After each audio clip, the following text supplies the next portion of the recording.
جو وہ اتنی عظیم حاضری ہے کہ اس کے بارے میں نبی علیہ الصلوۃ والسلام کی احادیث طیبہ موجود ہیں کہ جن میں آپ نے ارشاد فرمایا کہ من زار قبری وجبت لہ شفاعتی، او کما قال علیہ الصلوۃ والسلام کہ جس نے میرے قبر کی زیارت کی اس کے لیے میری شفاعت واجب ہو گئی۔ سبحان اللہ، تو بڑی عظیم سعادت ہے یہ، اللہ تبارک و تعالیٰ سب کو میسر فرمائے، سب کو نصیب فرمائے۔ آمین۔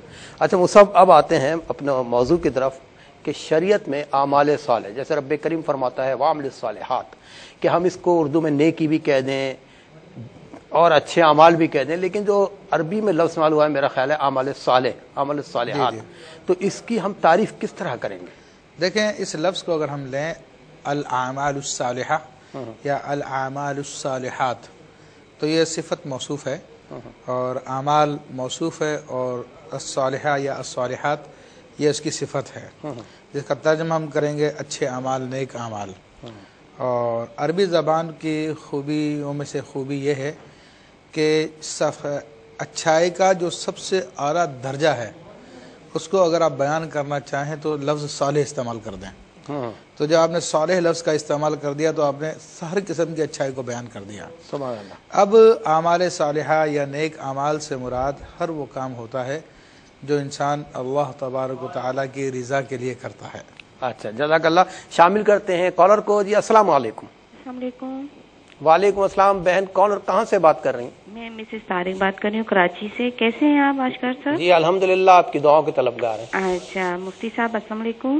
وعلیکم السلام ورحمۃ کیسے اللہ ہیں وبرکاتہ۔ آپ؟ فرسٹ ٹائم آپ کے پروگرام میں دیکھا اور اچھا لگا، اور بہت اچھی باتیں آپ کر رہے ہیں، بہت اور آپ کو بہت بہت مبارک ہو۔ ابھی ہم نے سنا ہے، بہت خوشی ہوئی ہے۔ ہمارے لیے بھی دعا کریں کہ ہم بھی گناہ گار جو ہیں، اللہ تعالیٰ ہمیں بھی بلائے، ہم بھی وہ جگہ دیکھیں، ہمارے لیے اپنی دعاؤں میں ہمیں بھی یاد کریں۔ اور دوسرا یہ آپ کو بہت بہت مبارک ہو۔ خیر مبارک، جزاک اللہ خیر۔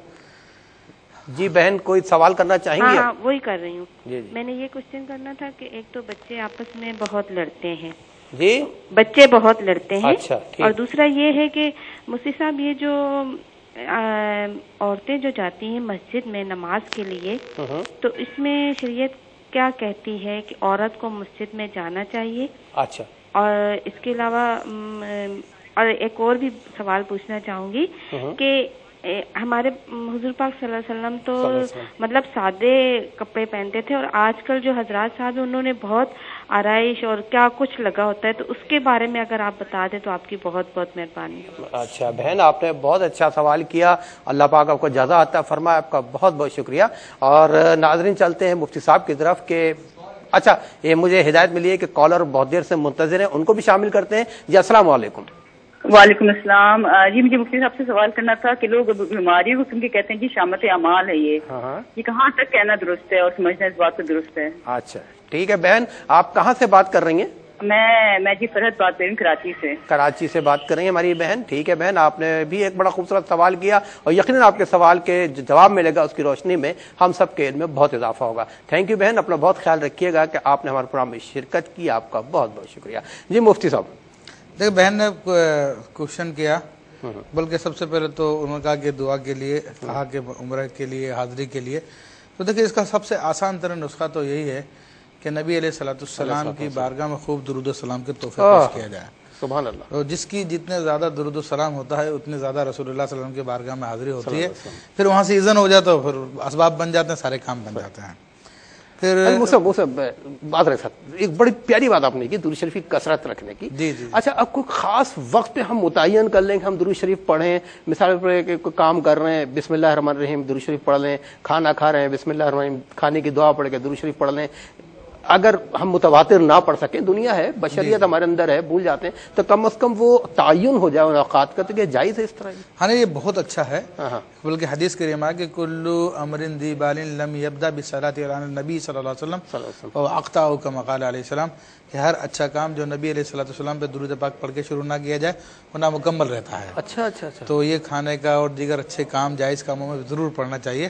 اس کے علاوہ اپنا ایک وقت مقرر کر لیں جو آپ کے درمیان میں اور آقا علیہ الصلوۃ والسلام کے درمیان میں ایک خاص مطلب کہ آپ کا وقت ہوگا، وہ مخلوق میں کسی اور کے لیے نہیں ہے. اور اس وقت بیٹھ کر اپنے آنکھیں بند کر کر رسول اللہ صلی اللہ علیہ وسلم کا تصور کر کر، جو احادیث میں آیا ہے، کتابوں میں آیا ہے، ان کا نورانی حیولہ کو آپ کا تصور کریں آنکھیں بند کر کے، اس طرح درود و سلام پیش کریں کہ جیسے کہ گویا کہ آپ سرکار دو عالم صلی اللہ علیہ وسلم کے بارگاہ میں حاضر ہے. اور بزرگ فرماتے ہیں کہ ایک دن حاضر بھی ہو جاتا ہے بندہ اس طرح کرنے سے، لیکن اس میں طوالت چاہیے، مدت چاہیے، استقامت چاہیے، اور اس کو جاری رکھیں اور پھر جس قدر ہو سکے درود پاک پڑھیں. جزاک اللہ. جی آتے ہیں سوال. اچھا بچے آپس اچھا صاحب بہت معذرت ہے، کالر کو شامل کریں تو ایک ساتھ انشاءاللہ آپ سے جواب لیں گے. جی السلام علیکم. السلام علیکم. وعلیکم السلام. بہن کون اور کہاں سے بات کر رہی ہیں؟ میں نازیہ رشید بول رہی ہوں، کراچی سے. کراچی سے ہماری بہن نازیہ بات کر رہی ہیں. جی بہن فرمائیے. جی سب سے پہلے مفتی صاحب کو بھی بہت بہت سلام. مفتی صاحب آپ کو بہت بہت مبارک ہو. اور جی اچھا مطلب میرا پہلا سوال یہ ہے کہ میاں بیوی کی لڑائی ہو رہی تھی، شوہر نے بیوی سے کہا کہ تم میری طرف سے فارغ ہو جب تک میری ماں سے معافی نہ مانگ لو، طلاق کا کیا حکم ہوگا؟ ٹھیک. دوسرا سوال یہ ہے کہ اگر بہت زیادہ نزلہ ہو رہا ہو تو کیا حالت احرام میں رومال استعمال کیا جا سکتا ہے؟ تیسرا سوال یہ ہے کہ کیا عمرہ کرنے کے لیے کسی سے قرض لیا جا سکتا ہے؟ اور چوتھا سوال یہ ہے کہ ایک مسجد میں ایک حافظ قرآن جو عالم بھی ہیں وہ امامت کراتے ہیں، اسی محلے میں ایک مفتی صاحب آ کر رہنے لگے لیکن وہ حافظ قرآن نہیں. اب لوگ یہ کہتے ہیں کہ مفتی کا درجہ عالم سے بڑا ہے لہٰذا امامت مفتی صاحب کو کرانی چاہیے، جبکہ مسجد کی انتظامیہ عالم صاحب کے حق میں ہے. شریعت کی روح سے امامت کس کا حق ہوگا؟ ٹھیک ہے نازیہ بہن، آپ کے سوالات ہم نے نوٹ کر لیے ہیں، انشاءاللہ مجھ سے آپ کے سوالوں کا جواب دیں گے. ناظرین ہمیں جانا ایک چھوٹے سے بریک پہ، انشاءاللہ بریک کے بعد آئیں گے، پھر آپ کے پوچھے گئے مسائل کا سوالوں کے جواب لیں گے مفتی صاحب سے. ملتے ہیں ایک چھوٹے سے بریک کے بعد. سے دور ہے من جسے جی ناظرین، پروگرام پیش کیا جا رہا ہے آپ کے مسائل کا حل، اور مسائل کا حل پیش کر رہے ہیں شیخ الحدیث جناب حضرت مفتی ابوبکر صدیق شاذلی صاحب. ناظرین آپ کے سوال ہم نے نوٹ کیے ہیں، وقفے سے پہلے انشاءاللہ مفتی صاحب ان کے جوابات بھی دیں گے اور آپ کے سوالوں کو بھی ہم شامل کریں گے. بدر ٹیلی فون آپ ہم سے رابطہ کر سکتے ہیں ان دیے گئے ٹیلی فون نمبرز پر جو آپ کے گھروں پر آپ کے ٹی وی اسکرین پر ہم ڈسپلے کر رہے ہیں. اور ابھی بریک میں بھی ہمیں آف ایئر بھی 2-3 ہمارے بہن بھائیوں نے جوائن کیا تھا، ان کے سوال بھی ہم نے نوٹ کر لیے ہیں، وقت نے اجازت دی تو انشاءاللہ ان کو بھی شامل کریں گے. جی مفتی صاحب بہن بھائیوں کے ہمارے سوال موجود تھے. بہن نے کہا کہ بچے آپس میں بہت لڑتے ہیں، تو دیکھیں اس میں ہماری بے احتیاطیاں ہوتی ہیں. اگر ہم اپنے گھر کو شیطان سے پاک رکھیں گے تو پھر بچے آپس میں نہیں لڑیں گے. بچوں کو تعلیم دی جائے جب بھی گھر سے باہر نکلے بسم اللہ توکلت علی اللہ پڑھ کے نکلے. جب گھر میں آئے، بڑا ہے چاہے بچہ ہے چھوٹا ہے، وہ سب کے سب بسم اللہ الرحمن الرحیم پڑھ کے گھر میں داخل ہوں تو شیطان پھر باہر ہی رہ جاتے ہیں. جب شیاطین باہر رہ جاتے ہیں تو پھر وہ نا اتفاقی نہیں ہوتی ہے. پھر بچوں کو رسول اللہ صلی اللہ علیہ وسلم کی محبت کی تعلیمات دیں، اہل بیت کی تعلیمات دیں، صحابہ کرام کی محبت کی تعلیمات دیں، اس سے بچوں میں خود آپس میں محبت پیدا ہوگی انشاءاللہ. بہن نے کہا کہ عورت کو مسجد میں جانا چاہیے یا نہیں جانا چاہیے.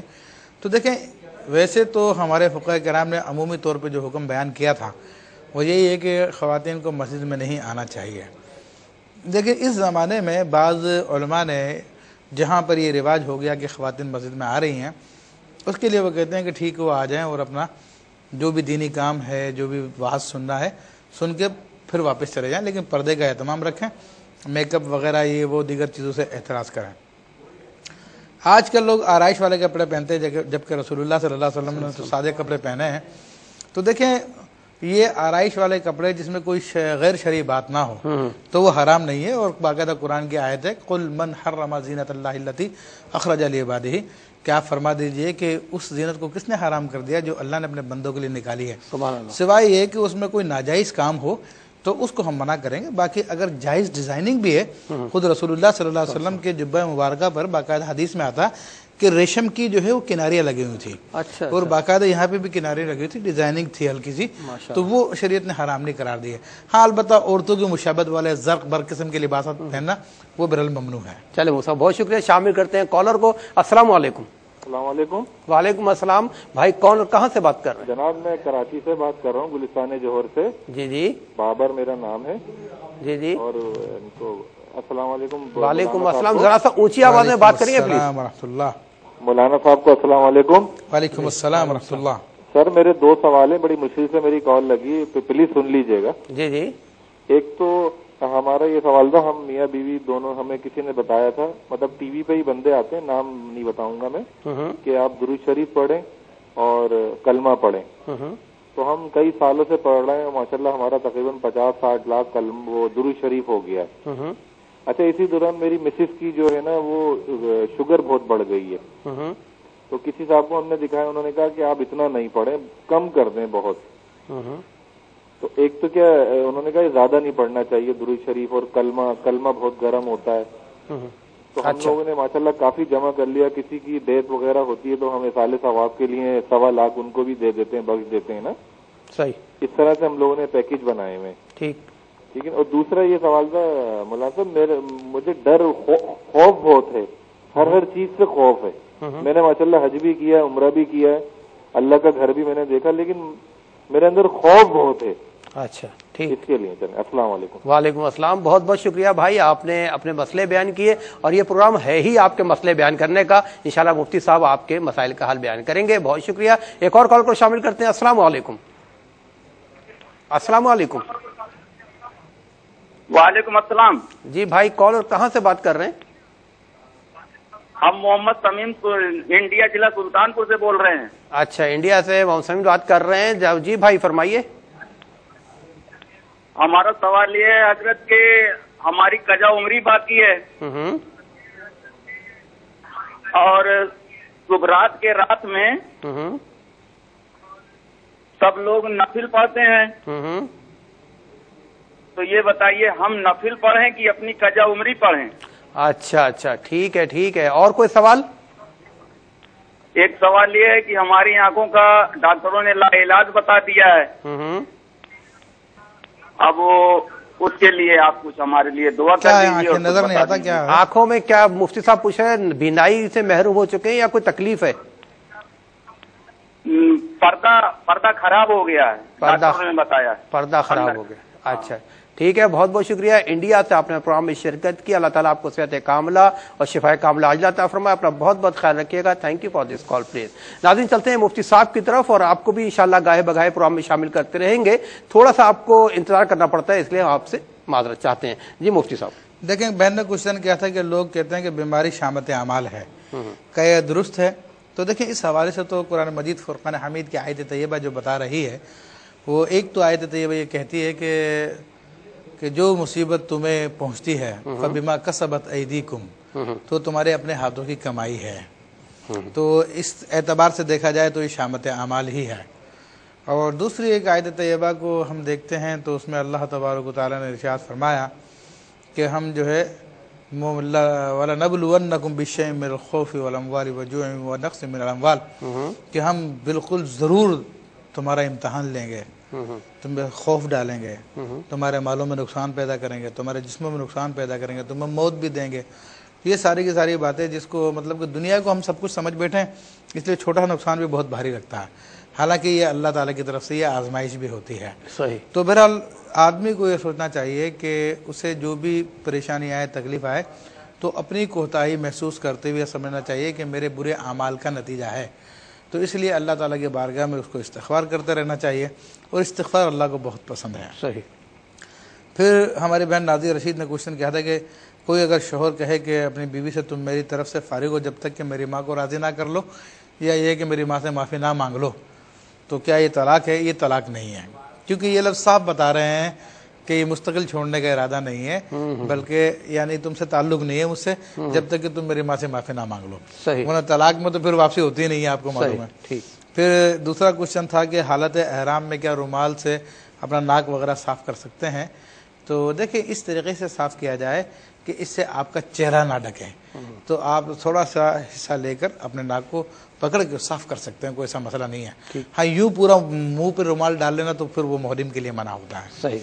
پھر ایک کوشچن کی تھی کہ امامت کے لیے کوئی عالم صاحب تھے پہلے، پھر کوئی مفتی صاحب آ گئے ہیں، تو کون زیادہ حقدار ہے؟ تو بات یہ ہے کہ حقدار وہی ہے جو آلریڈی وہاں پر امام ہے. ہاں. اچھا، وہ ان کو تھوڑا کنفیوژن تھا کہ وہی کہہ رہی ہیں جو نماز پڑھا رہے ہیں وہ حافظ ہیں، محلے میں نئے آئے مفتی ہیں. کچھ لوگ کہتے ہیں کہ مفتی صاحب کا حق ہے کہ وہ امامت کریں، کچھ لوگ کہتے ہیں حافظ صاحب کا فرض ہے کہ وہ امامت کریں. ہاں نہیں، تو اس میں تو لوگوں کی اکثریت دیکھ لی جائے کہ لوگوں کی اکثریت کیا ہے. اور بہرحال یہ ہے کہ کہ من صلی خلف عالم تقین کا انما صلی خلف نبی من الانبیاء، ایک روایت ہے کہ جو متقی عالم کے پیچھے نماز پڑھتا ہے، یعنی عالم سے مراد علم والا مفتی جو بھی ہے، وہ گویا ایسا ہے جیسے کہ اللہ کے نبیوں میں سے کسی نبی کے پیچھے نماز پڑھتا ہے. اچھا، تو اس کی بڑی فضیلت ہے، بڑا مرتبہ ہے. ٹھیک ہے. پھر ایک بھائی نے کوشچن کیا تھا آف ایئر کہ کیا مرنے والا سنتا ہے یا نہیں سنتا. تو دیکھیں نبی علیہ الصلوۃ والسلام کی احادیث مبارکہ موجود ہے جس سے واضح لفظوں میں موجود ہے کہ مرنے والا سنتا ہے. اور مسلمانوں کے لیے حکم دیا گیا جب وہ قبرستان جائیں تو کہیں کہ السلام علیکم یا اہل القبور. تو باقاعدہ حدیث میں آئے کہ وہ جواب بھی دیتے ہیں. اور یہ بھی حدیث میں آئے کہ جب لوگ مردے کو دفن کر کے جاتے ہیں تو مردہ جانے والوں کی جوتیوں کی آوازیں بھی سنتا ہے. اسی طرح یہ تو عام مسلمان کے بارے میں، حتیٰ کہ کافر بھی سنتا ہے. نبی علیہ الصلوۃ والسلام نے قلعہ بدر پہ جا کر، بدر کی جنگ کے 3 دن بعد جا کر وہاں پر ابو جہل اور دیگر لوگوں کو مخاطب کر کے فرمایا تھا کہ اے کافروں، بتاؤ جو تمہارے رب نے وعدہ کیا تھا وہ سچا نکلا ہے، میرے رب نے جو وعدہ کیا تھا وہ سچا نکلا. تو حضرت عمر نے عرض کی یا رسول اللہ صلی اللہ علیہ وسلم کیا یہ سنتے ہیں؟ تو آپ نے فرمایا کہ عمر تم ان سے زیادہ نہیں سنتے. تو یہ یعنی کافر مردہ بھی ہو، غیر مسلم مردہ بھی ہو، وہ بھی سنتا ہے. تو جو مومن ہے اور مومنوں میں بھی خاص اولیاء کرام ہے تو ان کا تو پھر معاملہ ہی کیا ہے. سبحان اللہ، سبحان اللہ. گلستان جوڑ سے بھائی نے کہا کہ ہم بہت کثرت سے درود پاک پڑھتے ہیں، کلمہ طیبہ پڑھتے ہیں، شوگر ہو گئی ہے تو ڈاکٹروں نے کہا کہ اتنی کثرت سے نہ پڑھیں. دیکھیں یہ تو بیماریوں کو دور کرنے والی چیزیں ہیں، درود شریف بھی اور کلمہ طیبہ بھی. سبحان اللہ. تو یہ ڈاکٹروں کی غلط فہمی ہے کہ اس کی وجہ سے ان کو معاذ اللہ شوگر ہو گئی ہے تو وہ اپنا علاج کروائیں ڈاکٹر لوگ کہ جو ایسی بات کہہ رہے ہیں. ورنہ درود شریف بیماریوں سے شفا ہے، کلمہ طیبہ بیماریوں سے شفا ہے. یہ صحیح. اور نبی علیہ الصلوۃ والسلام کی احادیث کو دیکھا جائے تو صحابی سے باقاعدہ ثابت ہے کہ اس نے صحابی نے عرض کی حضرت ابی بن کعب نے یا رسول اللہ صلی اللہ علیہ وسلم اب تو میں پورا دن ہی آپ پہ درود پڑھتا رہوں گا. ہاں سبحان اللہ. تو آپ نے فرمایا کہ اگر ایسا کرو گے تو تمہارے ہر غم کے لیے کافی ہو جائے گا، سبحان اللہ تعالیٰ تمہاری حاجتوں کو پورا کر دے گا. تو حضور تو یہ فرما رہے ہیں اور یہ کہہ رہے ہیں کہ جناب زیادہ پڑھنے سے تمہارے کو یہ ہو گیا. پھر ان کی ایک غلط فہمی دور کرنا چاہتا ہوں کہ کہہ رہے ہیں کہ جناب ہم لوگ جو ایثار ثواب بھی کرتے رہتے ہیں اس کے ذریعے، کسی کو 1 لاکھ دے دیا، 1.25 لاکھ دے دیا. تو ان کی معلومات میں اضافے کے لیے یہ بات ہے کہ جو بھی عمل ہم پڑھ کے کسی کو ایثار ثواب کرتے ہیں تو کرنے کے بعد وہ ختم نہیں ہو جاتا، بلکہ جتنے لوگوں کو دیا اتنا گناہ ہمارے اس میں اور اضافہ ہو جاتا ہے. یہ ایسے ہی ہے جس طرح کی نالج ہوتی ہے جس کو خرچ کرنے سے کم نہیں ہوتی، ایسے ہی ثواب بخشنے سے وہ ثواب ختم نہیں ہوتا بلکہ اور اس کے ثواب میں اضافہ ہو جاتا ہے. سبحان اللہ. پھر کہا کہ ڈر خوف بہت ہے، حالانکہ میں عمرہ بھی کر چکا ہوں، میں حج بھی کر چکا ہوں. تو دیکھیں یہ اچھی بات ہے کہ اللہ کا خوف ہے. اور بزرگ فرماتے ہیں جب انسان جوانی میں ہو تو اس کو اللہ کا خوف رکھنا چاہیے. ہاں جب جوانی کی دہلیز سے قدم آگے بڑھائے تو پھر اس کی رحمتوں پہ نظر رکھنی چاہیے، امید پہ نظر رکھنی چاہیے. سبحان اللہ. بہت شکریہ مفتی صاحب. ناظرین انشاءاللہ مسئلے سننے کا اور مسئلوں کے حل بیان کرنے کا سلسلہ جاری رہے گا تا وقت کہ اختتام پروگرام ہو. فی الوقت جانا ہے ہمیں بریک پہ. ملتے ہیں ایک مختصر سے وقفے کے بعد. سے دور ہے مندا. جی ناظرین پروگرام پیش کر رہے ہیں ہم آپ کی خدمت میں، آپ کے مسائل کا حل اور مسائل کا حل بیان کر رہے ہیں یا آپ کے سوالوں کے جواب دے رہے ہیں. میرے ساتھ موجود ہیں شیخ الحدیث جناب مفتی ابوبکر صدیق شاذلی صاحب. بہت خوبصورت آپ کے سوالات ہمیں ریسیو ہو رہے ہیں، موصول ہو رہے ہیں بدرے ٹیلی فون، اور مفتی صاحب ان کے جواب بھی دے رہے ہیں. اور ماشاءاللہ ٹیلی فون پہ اتنا رش ہے کہ وقفے میں بھی ہم آپ کی کالس کو اٹینڈ کرتے ہیں، وہ بھی ہم اس وقت بھی جواب دیتے ہیں اور اگر وقت ملا تو انشاءاللہ پروگرام میں بھی شامل کریں گے. شامل کرتے ہیں کالر کو. جی السلام علیکم. السلام علیکم. وعلیکم السلام. جی بھائی کون اور کہاں سے بات کر رہے ہیں؟ میں نثار بات کر رہا ہوں مفتی صاحب راولپنڈی سے. نثار بھائی راولپنڈی سے بات کر رہے ہیں. جی نثار بھائی میرا سوال مفتی صاحب سے یہ سر کہ میں سرکاری ملازم ہوں نا، تو بینک ہمیں قرضہ دیتا ہے 1 لاکھ روپیہ.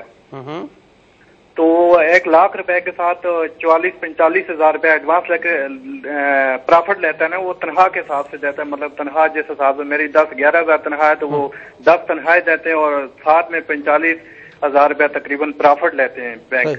صحیح. تو وہ کیا میں لے سکتا ہوں شرعی لحاظ سے مجبوری کی صورت میں کہ نہیں لے سکتا ہوں؟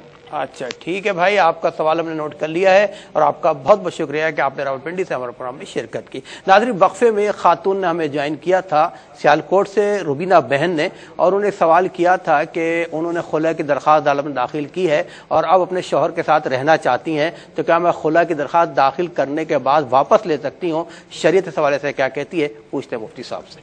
دیکھیے، اس حوالے سے ہم نے عرض کیا تھا کہ اگر وہ واقعی بسنا چاہتے ہیں تو پھر شوہر سے رابطہ کر کے ان سے کہہ دیں کہ میں رہنا چاہتی ہوں اور آپ بسانا چاہتے ہیں تو ٹھیک ہے، اور اگر ہاں کر دیں تو پھر کورٹ میں جا کے کہہ دیں کہ میں اپنا کیس واپس لے رہی ہوں، صحیح، وہ واپس ہو جائے گا۔ ٹھیک، اچھا ابھی ایک اور یونائٹڈ عرب ایمریٹ سے ایک سوال آیا تھا ایک خاتون نے کہ ان کی شادی ہوئی تھی اور 1 سال کی بچی تھی، ان کی سیپریشن ہو گئی، تب بچی 10-11 سال کی ہے، کراچی آ رہی ہیں، تو کیا اس کے باپ سے بچی کو شرعی طور پر ملانا لازم ہے؟ دیکھیں، ان خاتون پہ تو یہ بات لازم نہیں ہے کہ وہ بچی کے لیے اسپیشل انتظامات کرے۔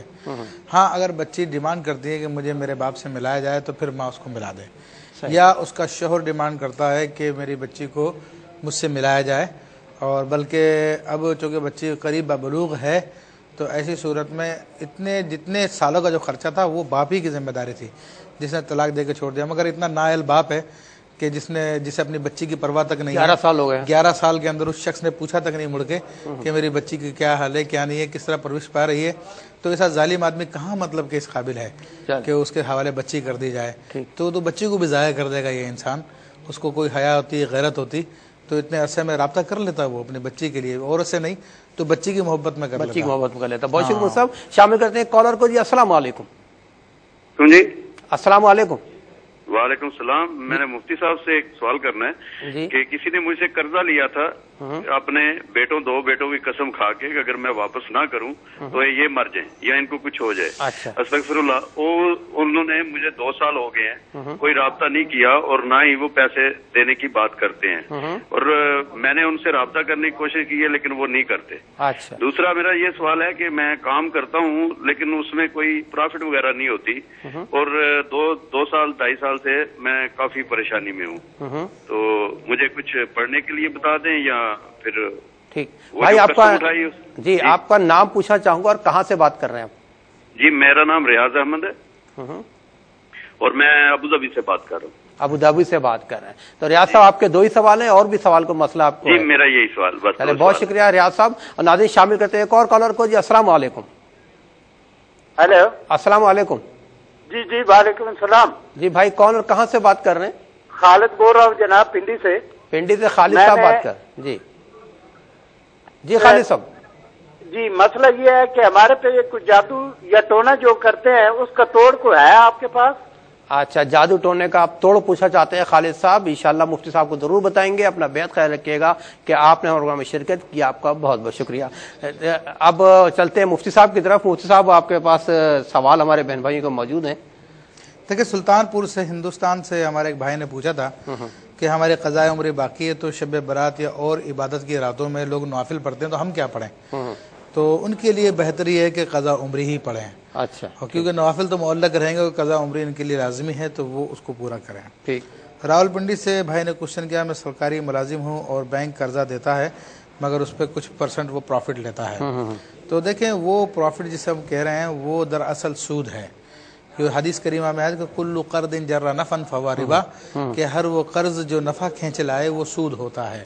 تو سود کو اللہ تبارک و تعالی نے حرام فرمایا ہے، اور مجبوری کیا مجبوری ہے؟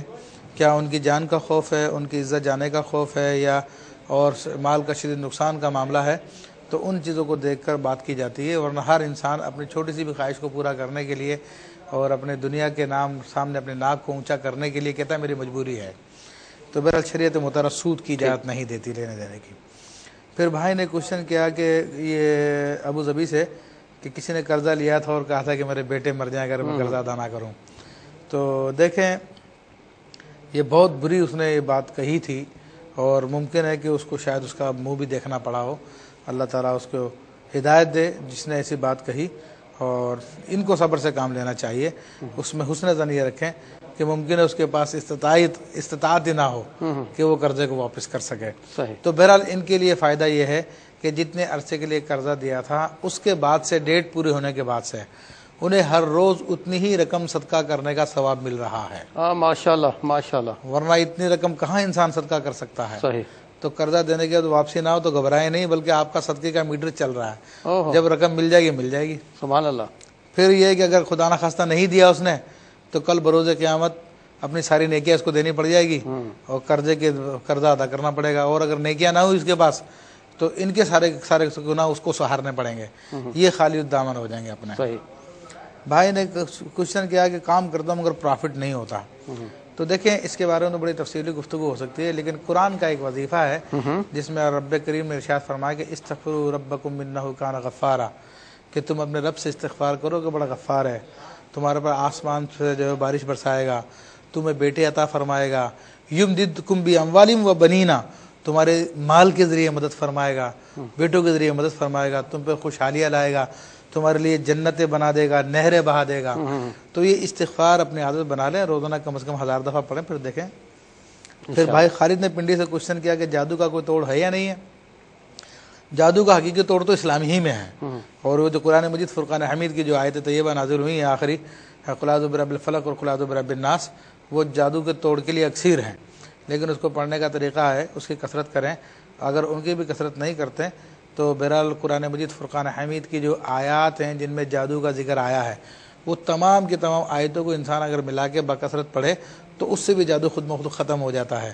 پھر یہ ہے کہ یا حق یا ممیتو، یہ دو اللہ تبارک و تعالیٰ کے اسما ہیں، اگر ان کو روزانہ 1000 دفعہ پڑھا جائے تو بھی انسان کے اوپر سے جادو ختم ہو جاتا ہے، کیونکہ جب انسان اللہ کو یاد کرتا ہے، حق کہتا ہے، تو حق کی تجلی اس کی طرف متوجہ ہوتی ہے، اور جب حق کی تجلی متوجہ ہوتی ہے تو بندہ جو حق میں آ جاتا ہے، اور اللہ فرماتا ہے جاء الحق وزهق الباطل، حق آیا باطل مٹ گیا، اور جادو باطل ہے، تو جب حق کی تجلی آئے گی تو جادو مٹ جائے گا ماشاءاللہ۔ اور یا ممیتو کا بھی یہی تاثیر ہے کہ وہ شیاطین وغیرہ کو مارتا ہے، یہ اللہ تعالیٰ کے اسما ہے، تو ان کی کثرت کریں انشاءاللہ تبارک و تعالیٰ۔ ماشاءاللہ مصعب، ماشاءاللہ آپ علم کا ایک بہتا ہوا دریا ہیں، اللہ تعالیٰ ہم سب کو استفادہ کرنے کی توفیق عطا فرمائے۔ میں ایک عوام کی انٹرسٹ پہ ایک سوال ہماری روبینہ بہن نے کیا تھا کہ ان کے گھر میں بیماریاں بہت ہیں، جی تو وہ آپ نے کچھ بتایا تھا، تو ہمارے بہن بھائی بھی استفادہ کریں گے اس سے۔ دیکھیں بیماریوں کے حوالے سے بات یہ ہے کہ عمومی طور پہ جو بیماریاں ہیں یہ خیر اللہ کے حکم سے ہی ہوتی ہیں، بے شک، لیکن ظاہر میں اس کے اسباب ہوتے ہیں،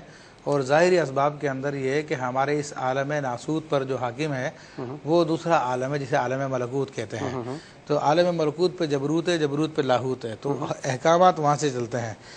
تو یہاں پر ان تمام کے تمام معاملات کو سنبھالنے کے لیے چونکہ ملکوت سے ہمارا براہ راست تعلق ہوتا ہے، تو پھر ایسی مخلوق اللہ تعالیٰ نے پیدا فرمائی ہے جو کہ ان بیماریوں کا سبب بنتی ہیں۔ جب انسان قرآن مجید فرقان حمید کی تلاوت کرتا ہے، اللہ تعالیٰ کے نام کو یاد کرتا ہے، اللہ کو یاد کرتا ہے، تو اس کی برکت سے وہ چیزیں جو ہے دور ہو جاتی ہیں۔ اس میں بہترین چیزیں یعنی یہ جنات وغیرہ اس میں بڑے کردار ادا کرتے ہیں، اور جنات صرف وہی نہیں ہوتا جو ہم نے سمجھ رکھا ہے، وہ مائی بھی ہوتے ہیں، پانی کے بھی ہوتے ہیں، اور ہوائی بھی ہوتے ہیں، اور نار کے بھی ہوتے ہیں، ہر طرح کے ہوتے ہیں۔ تو سورہ جن کو عشاء کے بعد 7 مرتبہ پڑھا جائے اور پانی پہ دم کر کے اس کو پی لیا جائے اور پورے گھر والوں کو پلایا جائے تو اس کی وجہ سے یہ تمام کی تمام بیماریاں دور ہونا شروع ہو جاتی ہے، اور اس وظیفے کی مدت جو 21 دن ہے بلا ناغا۔ چلے بہت شکریہ مفتی صاحب، اللہ تعالیٰ آپ کو جزائے خیر عطا فرمائے۔ ناظرین، ہماری خوش قسمتی ہے اتنے جید علماء اکرام ہمارے ساتھ موجود ہوتے ہیں، ان کی صحبت ہمیں ملتی ہے، ہمیں چاہیے اعمال صالح اختیار کریں، یقین کریں ہمارا ہر عمل لکھا جا رہا ہے۔ کہ حضرت عثمان غنی رضی اللہ تعالیٰ عنہ راوی ہیں کہ فرماتے ہیں کہ ایک دن حضور پاک صلی اللہ علیہ وسلم سے میں نے پوچھا کہ اللہ پاک نبی صلی اللہ علیہ وسلم اللہ کے بندے کے ساتھ کتنے فرشتے ہوتے ہیں؟ آقا صلی اللہ علیہ وسلم نے فرمایا ایک دائیں فرشتہ ہوتا ہے جو نیکیاں لکھنے پر مامور ہے، اور وہ بائیں والے کا انچارج ہوتا ہے یا اس کا سربراہ ہوتا ہے، اور جب کوئی شخص نیکی کرتا ہے تو دایاں فرشتہ 1 کی 10 لکھتا ہے، اور کوئی بایاں فرشتہ اگر کسی کی گناہ دیکھے تو دائیں والے سے پوچھتا ہے کہ میں اس کو لکھ لوں، وہ کہتا ہے ٹھہر جا، شاید توبہ استغفار کرے۔ اس طرح وہ بایاں فرشتہ 3 دفعہ پوچھتا ہے دائیں والے سے کہ اپنے امیر سے کہ میں لکھوں یا نہ لکھوں، تیسری دفعہ میں دائیں فرشتہ یعنی اس کا امیر کہتا ہے اب لکھ لو، کیونکہ اس نے توبہ استغفار نہیں کی۔ اور اس کو اللہ پاک سے حیا نہیں ہے۔ دیکھیں اللہ پاک سبحانہ وتعالیٰ قرآن مجید میں فرماتا ہے کہ جب تم نیکی کا ارادہ کرتے ہو ہم اس کو لکھ لیتے ہیں، اور جب تم برائی کا ارادہ کرتے ہو ہم اس کو اس وقت تک نہیں لکھتے جب تک کہ وہ تم سے سرزد نہ ہو جائے۔ اپنا بے حد خیال رکھیے گا، اعمال صالح اختیار کریں کہ اللہ پاک ہم سب کو اور آپ کا حامی ناصر ہو۔ زندگی بخیر، انشاءاللہ تعالی ریپیٹ ٹیلی کاسٹ آج رات پاکستانی ٹائم کے مطابق 1 بجے پھر ہوگی، اور لائیو پروگرام کے ساتھ اگلی جمعرات کو اسی وقت 8 سے 9 انشاءاللہ آپ کی خدمت میں مفتی ابوبکر صدیق شاذلی صاحب کے ساتھ یہ خاکسار میزبان آشکار داور آپ کی خدمت میں پھر حاضر ہوگا۔ اس وقت کے لیے اجازت دیجیے، اللہ حافظ، فی امان اللہ، والسلام علیکم ورحمۃ اللہ۔ سے دور